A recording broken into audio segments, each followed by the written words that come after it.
Saudara-saudari, para rekan guru Sekolah Kristen Kalvari di dalam Tuhan Yesus Kristus yang saya kasihi, selamat pagi menjelang siang. Mari kita mulai dengan memuji Tuhan. Pujian pertama, beritahu Yesus.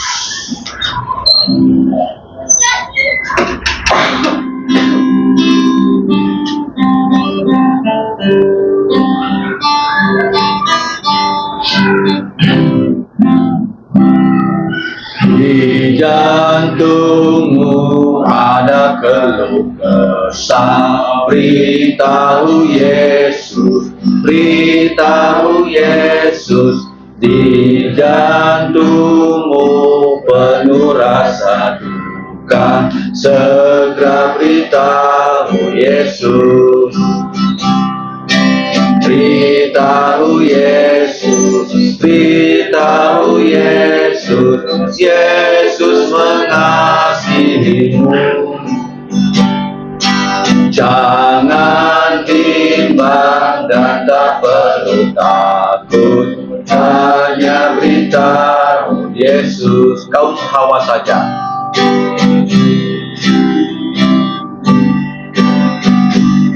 Kaum Hawa, 1, 2, 3. Di jantungmu bila ada susah, beritahu Yesus, beritahu Yesus. Di jantungmu bila ada dosa, segera beritahu Yesus. Sama-sama. Beritahu Yesus, beritahu Yesus. Yesus mengasihimu. Jangan bimbang dan tak perlu takut, hanya beritahu Yesus. Kau pria. Di jantungmu ada ketakutan, beritahu Yesus, beritahu Yesus. Di jantungmu bila ada khawatir, segera beritahu Yesus, beritahu Yesus, beritahu Yesus. Yesus mengasihimu. Jangan bimbang dan tak perlu takut, hanya beritahu Yesus. Mari kita berdoa. Bapa, kami datang mengucap syukur untuk persekutuan kami di siang hari ini. Kiranya persekutuan ini dapat memuliakan Engkau, baik di dalam pujian dan juga di dalam renungan firman. Ampuni dosa kami, dalam nama Tuhan Yesus kami berdoa dan mengucap syukur. Amin. Mari kita membuka Injil Tuhan Yesus, perikop yang ke-11-12 ya.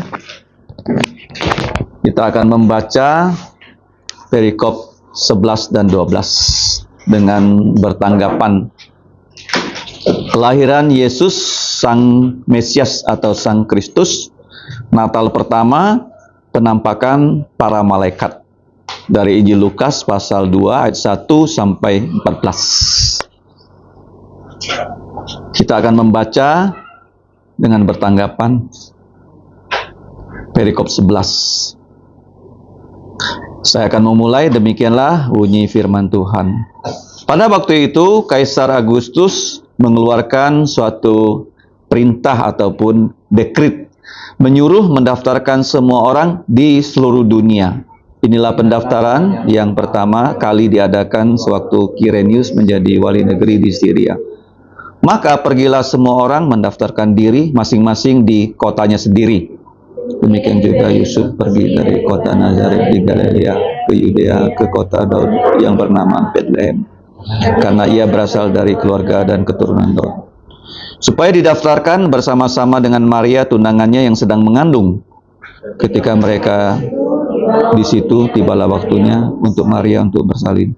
Dan ia melahirkan seorang anak laki-laki, anaknya yang sulung, lalu dibungkusnya dengan lampin dan dibaringkannya di dalam palungan karena tidak ada tempat untuk mereka di rumah penginapan. Di daerah itu ada gembala-gembala yang tinggal di padang menjaga kawanan ternak mereka pada waktu malam. Tiba-tiba berdirilah satu malaikat Tuhan di dekat mereka dan kemuliaan Tuhan bersinar meliputi mereka dan mereka sangat ketakutan. Jangan takut, sebab sesungguhnya Aku memberitakan kepadamu kesukaan besar untuk seluruh bangsa.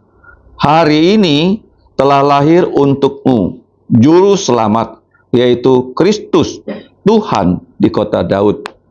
Dan inilah tandanya bagimu, kamu akan menyumpai seorang bayi dibungkus dengan lampin dan terbaring di dalam palungan sama-sama. Dan tiba-tiba tampaklah bersama-sama dengan malaikat itu sejumlah besar bala tentara sorga yang memuji Allah, katanya, kemuliaan untuk Allah di tempat yang maha tinggi dan damai sejahtera di bumi di antara manusia yang berkenan kepadanya. Nah, kita sudah belajar sebenarnya perikop yang ke-11 ya. Saya ulangi sebagai review ya. Perikop ke-11, Yesus harus lahir di kota Bethlehem. Karena demikianlah nubuatnya dalam kitab Mika pasal 5. Nah, kenapa Bethlehem? Karena Bethlehem adalah kota kelahiran dari Raja Daud. Bet itu artinya roti, lehem artinya bet rumah ya, lehem artinya roti. Jadi rumah roti. Nah, pada waktu itu adalah sekitar tahun 5 ya sebelum Masehi. Kenapa tahun 5 ya sebelum Masehi?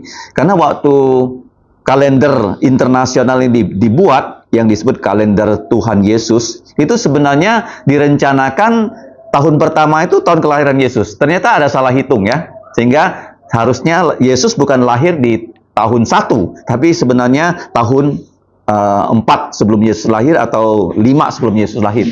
Karena tahun 4 atau 5 sebelum Yesus lahir itu Herodes masih hidup. Kalau tahun 1 Herodes sudah mati, nggak mungkin Yesus lahir sesudah Herodes mati. Jadi kalender ini ada sedikit kesalahan, tapi dipakai ya sebagai kalender untuk disebut kalender tahun Tuhan ya, atau Anno Domini. Nah, Kaisar Agustus, kita pada saat ini berada di bulan Agustus. Agustus dikenal sebagai bulan ke-8, ya kan?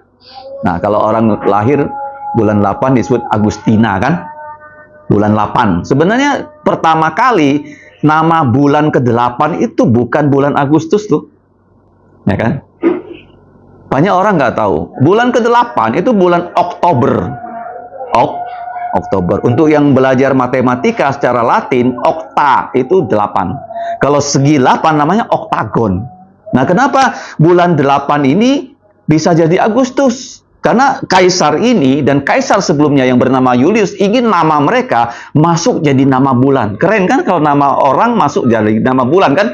Selalu dikenang kan? Oh, Juli. Kenapa Juli? Itu nama Kaisar Julius, ya kan? Kenapa bulan Agustus? Karena itu Kaisar Agustus. Sebenarnya bulan ke-6 itu Juni. Setelah Juni, bulan itu bulan September. Septaginta itu 77. 7 itu September.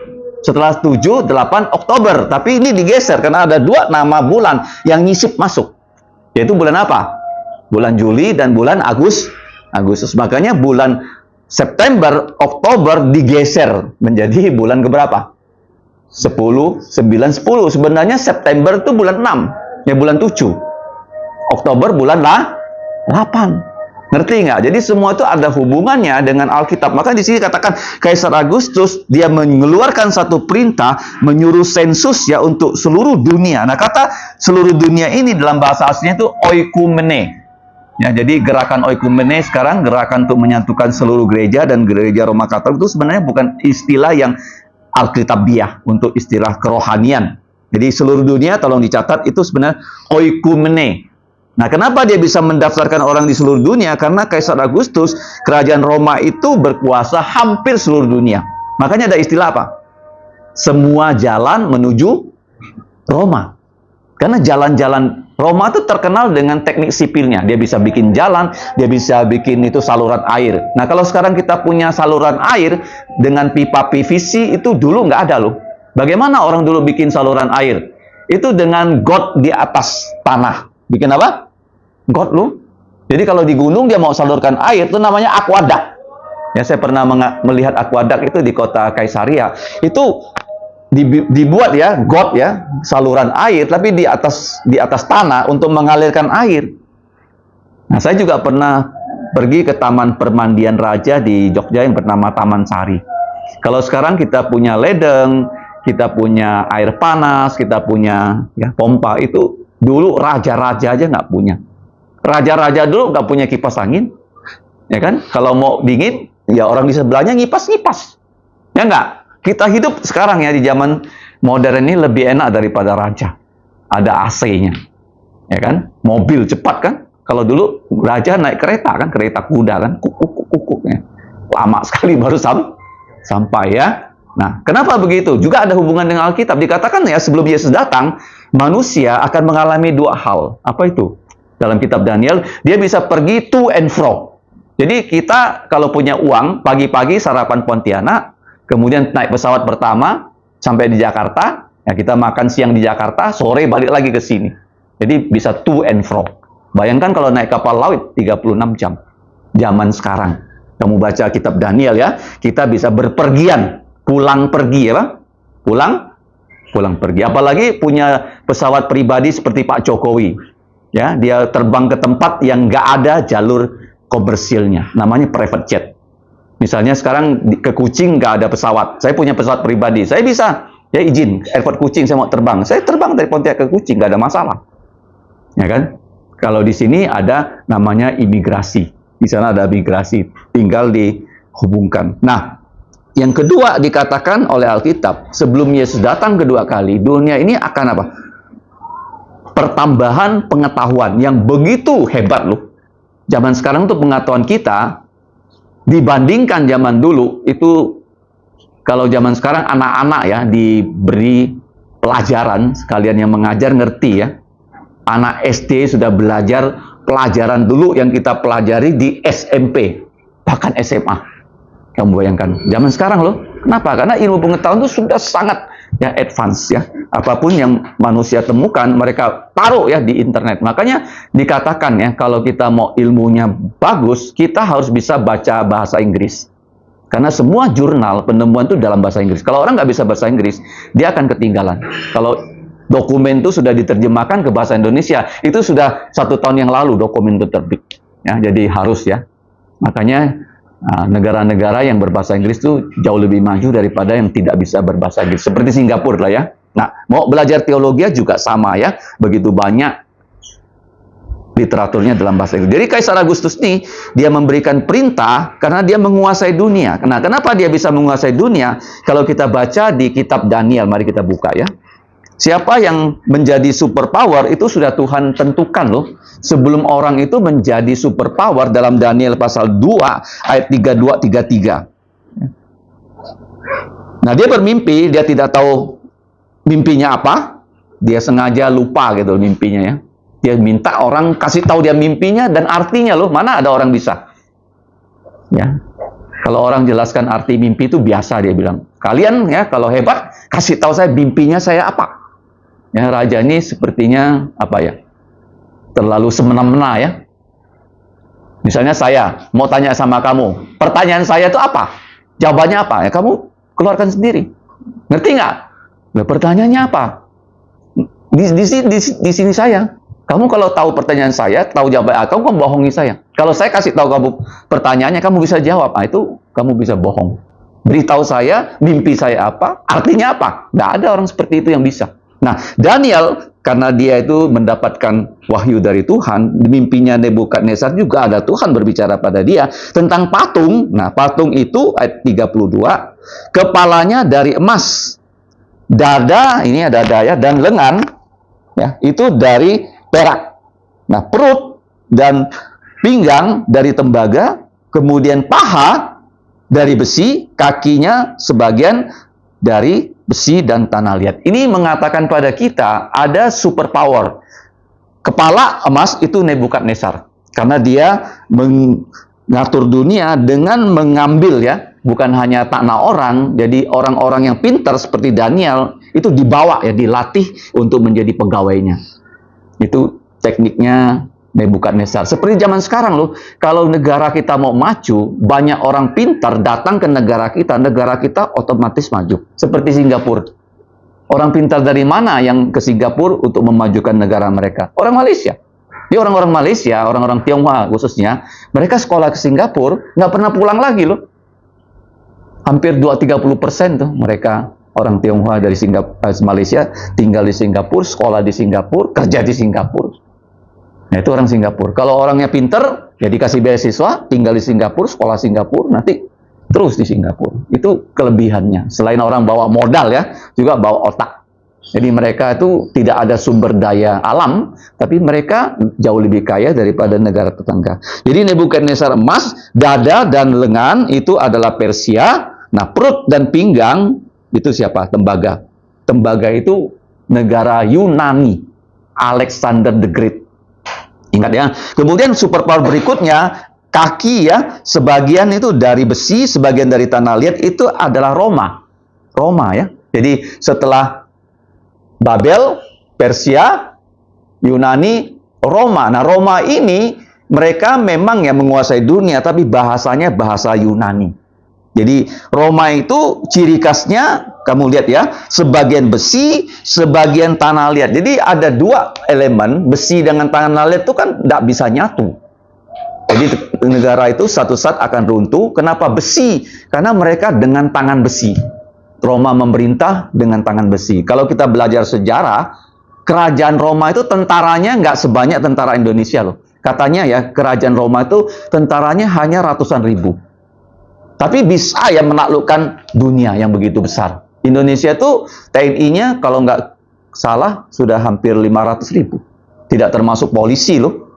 Jadi jumlah mereka sedikit, tapi mereka sangat sadis. Kalau ada orang melanggar ya hukum mereka, mereka bisa salibkan orang dengan cara yang sadis di tempat umum. Seperti Yesus ya disalib di tempat umum. Jadi Bukit Kalvari itu di tempat umum, orang lalu lalang. Dan semua orang disalib di situ dibuat malu ya, tidak berpakaian loh. Makanya waktu Yesus disalib, dibuat matahari itu tidak bersinar loh. Yesus dalam kondisi yang sangat memalukan. Ingat ya, dan yang disalib itu bukan hanya satu orang. Kalau dia mau menghukum satu kampung itu disalib. Papanya, mamanya, kakek, neneknya, semuanya digantung seperti itu. Sehingga orang nggak berani memberontak pada tentara Roma. Kalau orang berani lari ya, misalnya dia sudah jadi tentara, dia lari dari ketentaraan, itu dalam kitab Roma dikatakan seperti mayat hidup. Apa itu maksudnya? Jadi dia tangkap ya tentara yang lari, dia ambil mayat yang sudah mati, dia lekatkan mulut dengan mulut, dia ikat begini. Mati nggak orang itu? Cara menghukum orang mati bukan tembak loh. Jadi disuruh begini, ya lama-lama dia mati. Makanya dalam kitab Roma ada istilah tuh, mayat hidup. Nah, kita ini ya orang berdosa seperti mayat hidup. Tapi kalau kita percaya Yesus, kita diberi hidup yang kekal. Jadi Kaisar Roma ini, dia berkuasa karena sudah ditentukan oleh siapa? Oleh Tuhan kita. Jadi dia berkuasa, dia harus mengeluarkan dekret untuk dirinya, seperti yang saya jelaskan ya, itu manfaat ekonomi. Dia ingin mendapatkan pajak yang lebih pas ya untuk perhitungannya. Tapi di sini dipakai oleh Tuhan untuk mengembalikan Maria, Yusuf dari Nazaret ke Galilea. Karena Yesus harus lahir di kota yang bernama kota Bethlehem, kotanya Daud. Nah, dalam kitab Mika pasal 5. Nah, kalau kita lihat di situ, pemerintahnya sudah bukan lagi Raja Israel. Kemudian mereka harus kembali, sudah ditunjukkan bahwa perjalanan dari halaman 21, kalau kita lihat lagi peta, Nazaret ke Bethlehem itu perjalanannya 12 hari jalan kaki. Jadi dia sedang hamil tua. Maria, kalau jalan kaki 12 hari itu akan memperlancar ya persalinannya. Biasanya kalau orang hamil ya, disuruh banyak jalan ya, supaya bayinya gampang lahir. Jadi mereka sampai di Bethlehem, apa yang terjadi untuk mengikuti sensus, mereka tidak punya tempat ya untuk Yesus lahir. Kalau kita lihat di sini ya, Yesus dilahirkan sebagai seorang yang sangat miskin, tidak ada tempat untuk meletakkan kepalanya. Putra manusia tidak ada tempat untuk meletakkan kepalanya. Dilahirkan sebagai seorang anak laki-laki yang sulung, kemudian dibungkus dengan kain lampin, diletakkan dalam palungan, karena tidak ada tempat untuk mereka di rumah penginapan. Jadi mereka harus bermalam di kandang binatang. Jadi Yesus yang paling kaya menjadi paling miskin, dikatakan bahwa kita yang paling miskin, percaya Yesus bisa menjadi orang yang paling kaya. Nah, sekarang kita lihat Natal yang pertama. Natal itu kelahiran. Setelah Natal ada yang namanya fatal. Fatal itu kematian. Ingat ya. Tapi dalam Injil, kalau kita percaya Yesus, ada yang dinamakan kebangkitan. Bahasa Yunaninya itu Anastasia. Ya, nama orang Anastasia itu artinya kebangkitan dari kematian. Jadi di sini waktu Yesus lahir, malaikat-malaikat langsung menampakkan diri ya kepada para gembala. Nah, Tuhan Yesus itu lahir pada malam hari. Jadi orang Yahudi itu ya, kalau kita baca kitab Kejadian pasal 1, harinya orang Yahudi, harinya yang pertama itu dimulai bukan dari jam 12 malam, bukan, tapi dari jam 6 sore. Jadi nanti jam 6 sore, hari sudah berganti. Makanya doa puasa ya, orang Yahudi itu dari jam 6 sore sampai jam 6 sore, 24 jam. Ya. Jadi waktu malam hari, Yesus lahir, kemudian ada satu malaikat. Ya. Jadi di sini terjemahan bahasa Indonesia bukan seorang, yang benar adalah satu ya, karena malaikat itu bukan orang.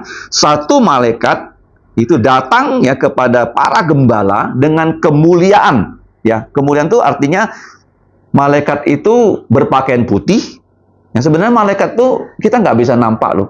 Kalau Tuhan tidak menyuruh dia menampakkan diri. Kemungkinan di sini ada malaikat, nggak tahu kita.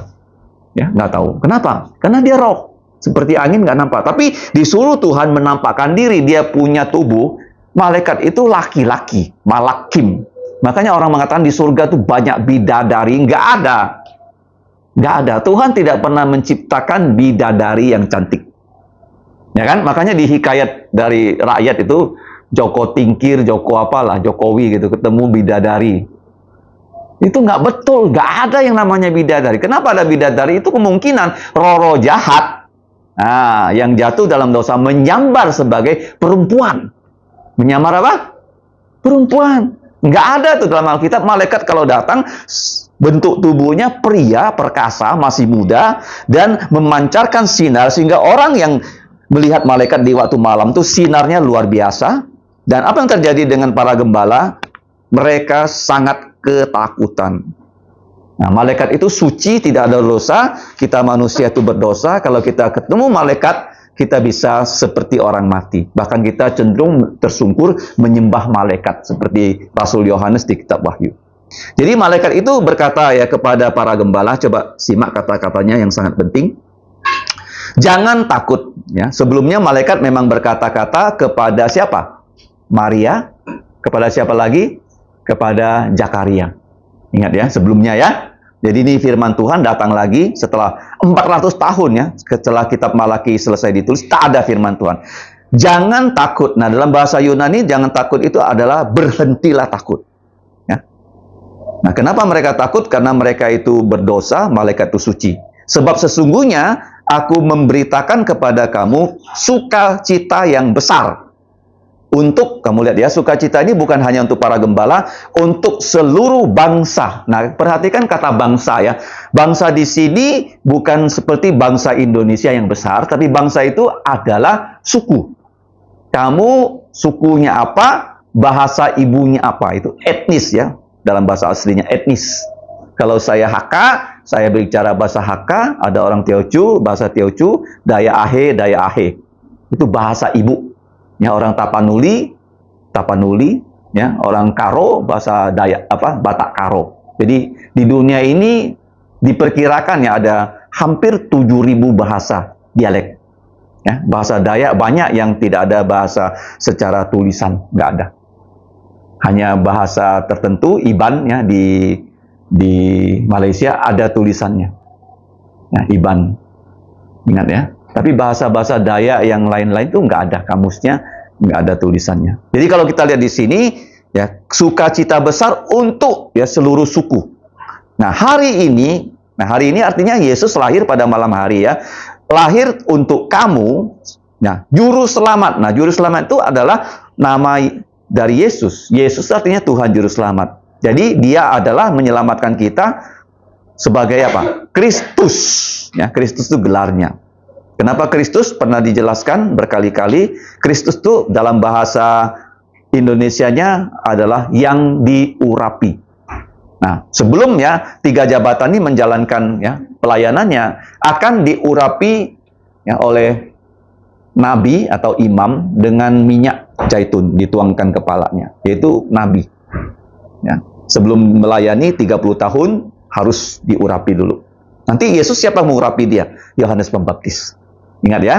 Nah, waktu Yesus melayani, dia melayani sebagai nabi, menyampaikan firman Tuhan, dan menegur orang-orang yang berdosa, itu nabi. Kemudian imam itu kerjanya menyembelih binatang. Ya, jadi binatang itu dijadikan korban, siapapun yang mau menghadap Allah, dia harus mengambil binatang. Dia akan mengatakan semua dosanya, dan ditimpakan kepada binatang, binatang ini disembelih, keluar darah. Makanya orang Tionghoa suka warna merah, itu darah, artinya apa? Saya bersalah, saya jangan mati. Binatang ini yang mati. Ini ya. Jadi agama Kristen itu tidak ada keselamatan karena kita berbuat baik, nggak ada. Semua kesalahan kita harus ditimpakan pada satu sosok, dan sosok ini mati untuk kita. Kita nggak mati, dia yang mati. Nah, namanya korban loh.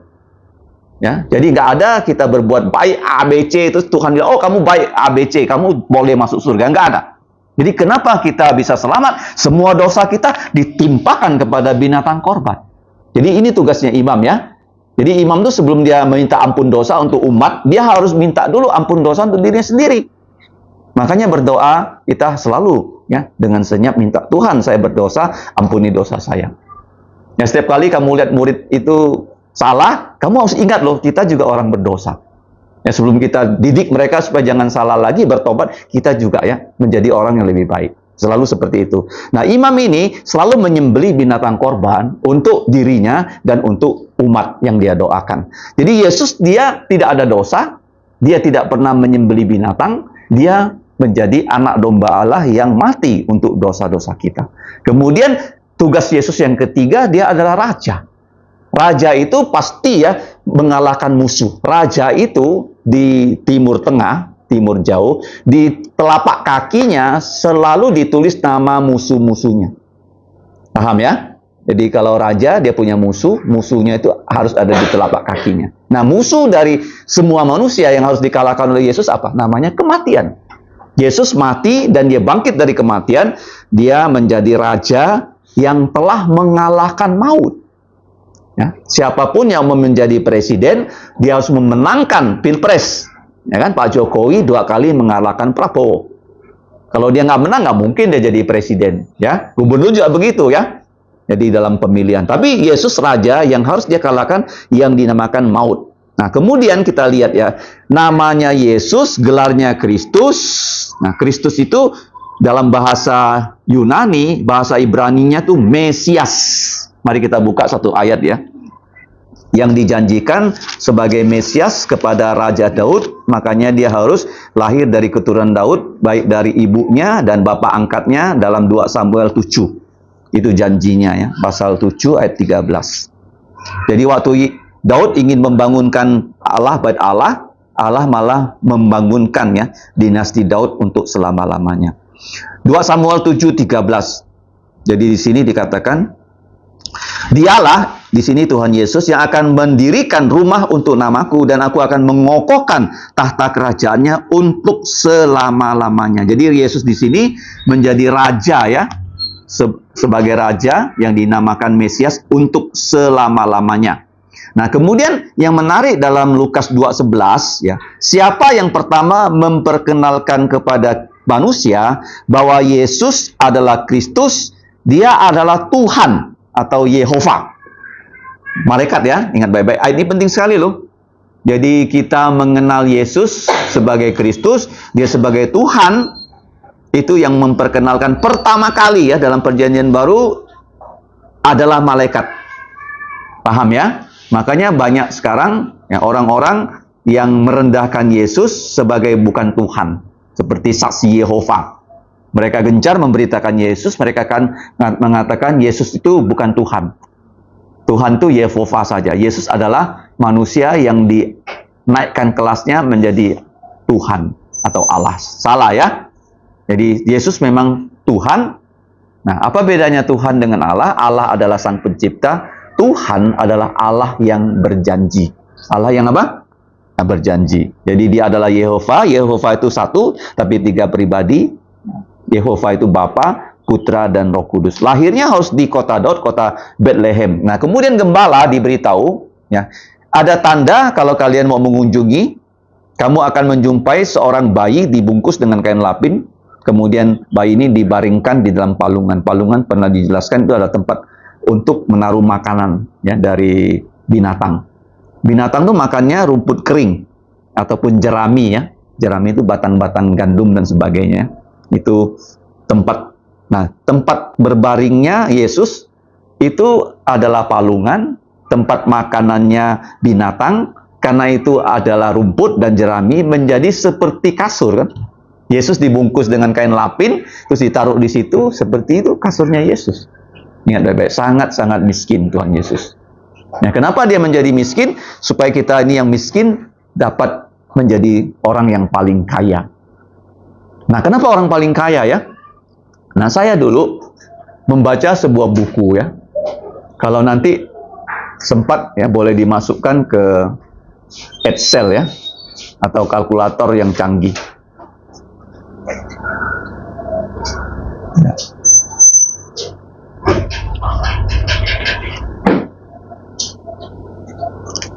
Nah, kalau kita sekarang ya melihat orang yang kaya ya di Indonesia atau paling kaya di dunia ya.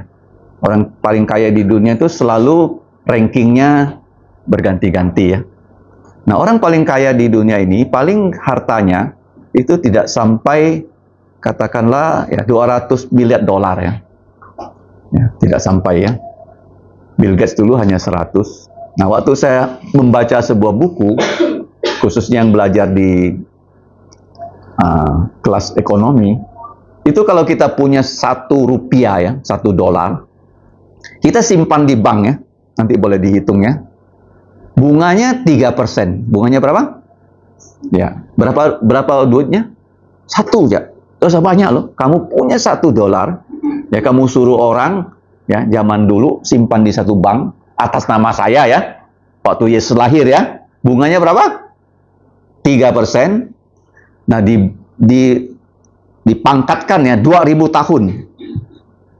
Nolnya ya, itu hampir 30. Tidak ada orang di dunia yang pernah punya uang sebanyak itu. 2000 tahun loh. Bayangkan. Jadi, kekekalan itu memberitahukan kita tidak bisa dinilai dengan angka. Artinya begini ya, Yesus itu dia memberikan kita kekayaan yang paling kaya itu apa? Hidup yang kekal. Apa hidup yang kekal? Hidup yang nggak akan mati. Jadi Yesus ya tadi saya katakan dia lahir, dia mati, dia bangkit ya. Jadi Natal, Fatal, Anastasia. Ya. Jadi kalau orang ya ada Natalnya, dia fatal, dia tidak kenal Yesus, dia tidak punya Anastasia untuk memiliki tubuh yang mulia. Tapi kalau sekarang kita percaya Yesus, kita ada Natal, kita mungkin saja tidak mati loh. Kalau Yesus datang sekarang, kita langsung dikasih tubuh mulia setelah orang yang mati dalam Yesus diberi kebangkitan. Nggak akan mengalami kefatalan loh. Jadi langsung kita menjadi orang yang punya tubuh mulia. Yang disebut dengan apa? Rapture. Kita diberi tubuh mulia, kita diangkat ya ke angkasa bertemu dengan Yesus. Jadi di sini Yesus ya sebagai Kristus, sebagai Tuhan, dia lahir di kota Daud dan dia dibaringkan dalam palungan dan malaikat itu memberitahu kepada para gembala. Nah, minggu yang lalu sudah saya jelaskan bahwa gembala itu siapa ya? Gembala ini bukan menjaga ternak komersial, bukan. Mereka menjaga ya, ternak untuk korban. Karena padang rumput Efrata itu dekat dengan pintu gerbang domba. Jadi mereka mengantar ya binatang ini untuk disembelih oleh para imam. Bukan untuk dijual di pasar, bukan. Jadi mereka ini diberi kesempatan yang pertama untuk menjumpai ya bahwa domba-domba yang mereka kirim untuk disembelih nggak bisa menghapus dosa. Jadi mereka gembala ini kenapa nanti ya diberi kesempatan pertama bertemu Yesus, karena mereka akan melihat yang terbaring dalam palungan adalah anak domba Allah yang bisa mengangkut dosa seluruh dunia. Nah, kemudian kita lihat ya, malaikat itu datang bukan satu malaikat, ya. Jadi bersama dia ada begitu banyak malaikat. Nah, kita tahu ya jumlah malaikat ini 2/3 lebih banyak ya daripada roh jahat yang 1/3. Jadi 1/3 malaikat memberontak dan 2/3 tetap setia pada Tuhan. Mereka disebut sebagai apa? Coba lihat. Sejumlah besar bala tentara sorga loh. Jadi kita ya melihat ya, dalam gereja tuh nggak perlu ada tentara. Makanya kita nggak dilatih bela diri dalam gereja. Nggak ada gereja Kristen tuh yang mengadakan kelas karate. Nggak ada loh. Sekolah Kristen pun nggak ada. Nggak usah belajar karate. Ya. Kenapa? Karena kita punya pasukan perang yang bukan manusia. Jadi saya pernah katakan satu malaikat saja pernah ya dikirim untuk mengalahkan 180.000 tentara Syria yang super power. Caranya gampang loh. Dia membuat semua tentara itu jadi gila, ya, pikirannya di jam ya. Ya, kalau presiden datang ya, presiden Amerika datang, dia bisa jam HP kita loh, sehingga sinyal HP itu nggak ada. Ngerti nggak? Kamu jangan bilang, oh HP saya sangat canggih. Kalau misalnya Presiden Joe Biden datang, dia bikin dia di Pontianak nggak ada sinyal HP, langsung dia jam semua loh, nggak bisa pakai HP-nya. Koneksi internet pun mati, karena dia nggak mau orang berkomunikasi untuk mengamankan dia. Nah, jadi malaikat ini dia bikin pikiran orang langsung gila, tentara Syria, dan semua tentara itu saling bunuh. Nggak usah perang, satu sama lain saling bunuh, sehingga yang masih hidup hanya rajanya saja. Ya, Raja Sanherib. Jadi di sini malaikat bersama begitu banyak malaikat yang lain, apa yang mereka kerjakan? Malaikat itu bekerja, satu, mereka menyampaikan firman Tuhan. Yang kedua, mereka memuji Tuhan. Yang ketiga, kalau kita baca kitab Wahyu, malaikat itu tugasnya menghakimi. Ya, seperti Sodom Gomora. Sebelum Sodom Gomora itu dibakar oleh Tuhan, dikirim malaikat. Nanti di akhir zaman juga sama loh. Tuhan akan menggunakan malaikat untuk menulahi dunia. Sehingga ya setengah manusia itu mati. Nah, mereka memuji Tuhan. Ya, pujian mereka tuh nggak henti-hentinya ya. Kalau kita baca Yesaya 6, suci, suci, suci. Apa yang mereka sebutkan? Coba kita baca ayat terakhir. Kemuliaan untuk Allah di tempat yang maha tinggi dan damai sejahtera di bumi di antara manusia yang berkenan kepadanya. Jadi yang pertama, kita memuji Tuhan, ya, kemuliaan ya untuk Allah. Ini satu semboyan yang menjadi puncak dari semboyan dari reformasi. Soli Deo Gloria.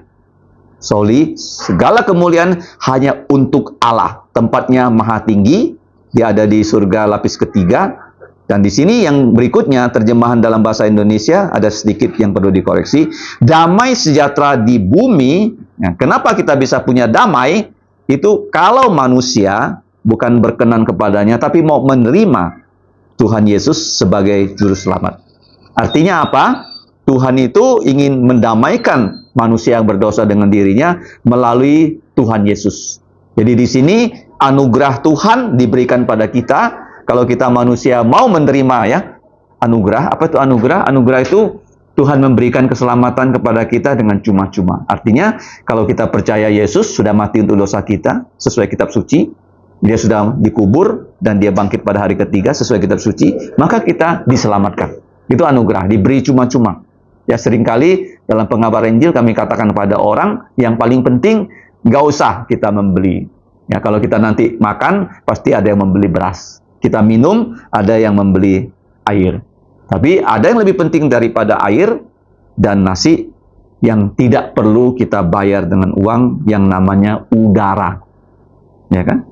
Nggak ada tuh ya orang harus bayar udara, kecuali dia beli oksigen ya untuk orang sakit. Ya, secara umum udara ini gratis.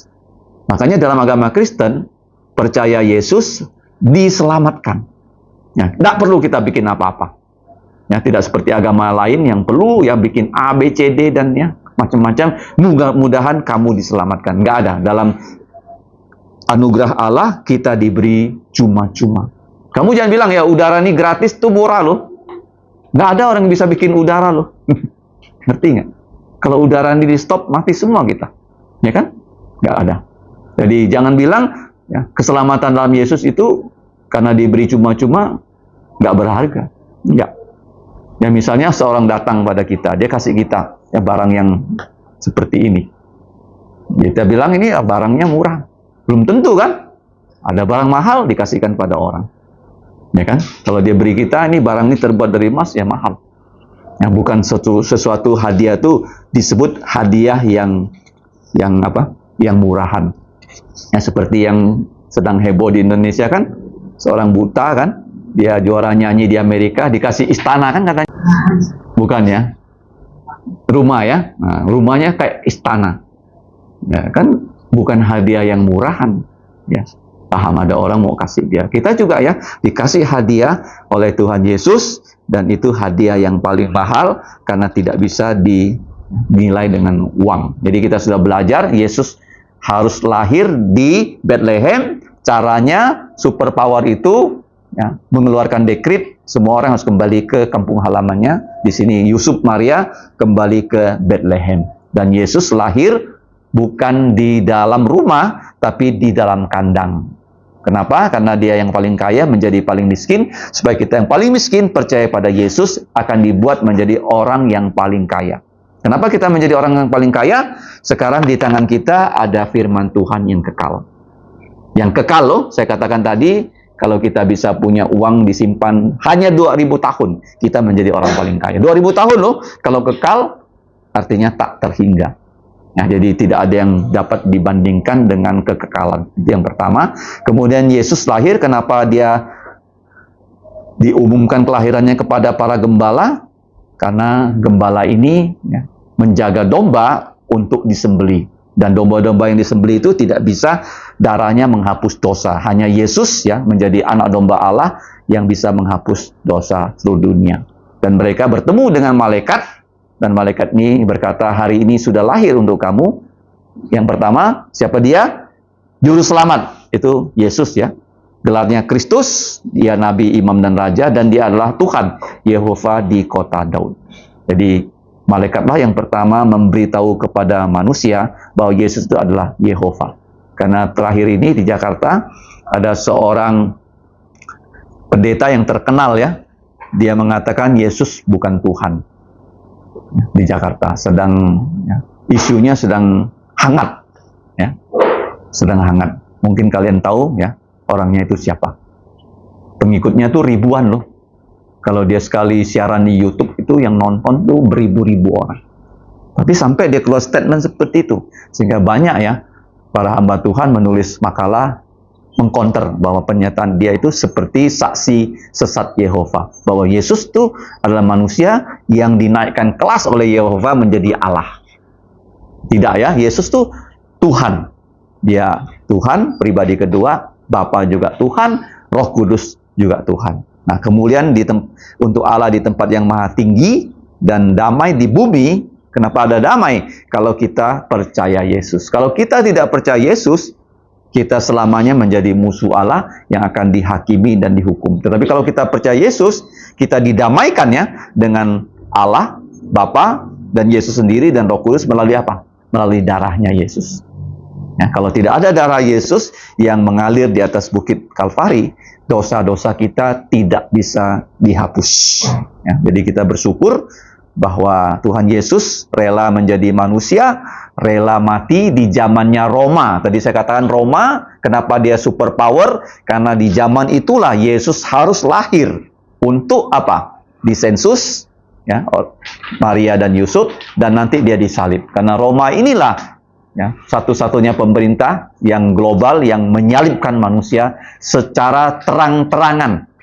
Ya, secara terang-terangan. Dan nanti ya, pada waktu sekarang yang berkuasa di dunia juga adalah Roma yang bangkit menjadi antikristus karena dia berkuasa dengan apa? Besi. Ya, orang-orang yang menguasai persenjataan dengan besi, burung-burung besi, burung-burung aluminium itu yang paling top. Siapa mereka? Orang barat. Dan kenapa tanah liat? Kalau kita lihat ya, ini komputer, ya kan? Dibuat dari apa? Dari tanah liat. Pasir. Pasir menjadi silikon. Roma. Ya, siapa yang menguasai teknologi? Kamu lihat aja ya nama-namanya. Nanti mereka akan menjadi apa? Roma yang bangkit menjadi antikristus.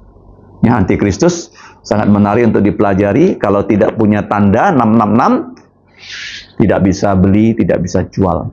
Ya, sekarang itu yang sudah sangat umum ya, kalau kita parkir di bandara, nggak perlu bayar uang, tinggal kartunya tempel, pop, langsung keluar, ya kan? Dan kartu ini tidak perlu saya ke ATM untuk ngisi. Kalau HP saya NFC, saya tempel ya, pop, saya isi pulsanya, udah, ya kan? Nanti ini bukan lagi di kartu loh, tapi di jidat, ya. Jadi kalau kamu tidak punya ini di tempel sini, nggak bisa beli supermarket, nggak bisa jual, ya. Dan itu terjadi di saat yang akan datang, tapi kita yang percaya Yesus tidak akan mengalaminya. Kita akan diangkat.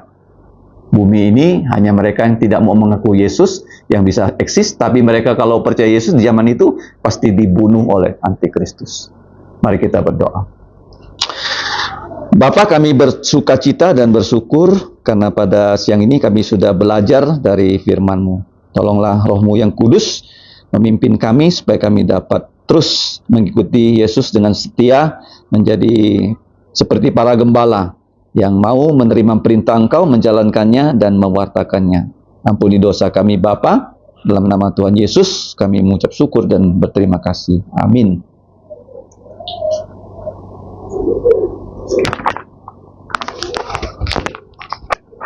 Silakan kesaksian dan ucapan syukur.